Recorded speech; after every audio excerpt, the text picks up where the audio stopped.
এগৰাকী আন্তঃৰাষ্ট্ৰীয় খ্যাতিসম্পন্ন বাঁহীবাদক অসমৰ জাতীয় লোককৃষ্টিক অতি শক্তিশালী ৰূপত প্ৰতিনিধিত্ব কৰা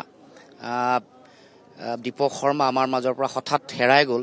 এইটো জাতীয় জীৱনৰ কাৰণে অপূৰণীয় ক্ষতি, কাৰণ কেৱল ধ্ৰুপদী মানে বাঁহীৰ যোগেদি ধ্ৰুপদী যিটো সুৰ সেইটোৱেই নহয়, আমাৰ বিভিন্ন কৃষ্টি লোকগীতসমূহৰ যিবোৰ সুৰ এইবোৰকো প্ৰতিনিধিত্ব কৰিছিলে। বিশেষকৈ বিভিন্ন লোকগীতসমূহক বাঁহীত শক্তিশালী ৰূপত প্ৰতিষ্ঠা কৰা, আমাৰ চুকে কোণে থকা আমাৰ বিভিন্ন নামসমূহ, বিভিন্ন লোকগীতসমূহক বাঁহীৰে মানুহক দেখুওৱা, আমাৰ জাতীয় কৃষ্টি সংস্কৃতিৰ ঐতিহ্যৰ যিটো ভঁৰাল আছে, যিটো শক্তি আছে, তাক প্ৰতিনিধিত্ব কৰা।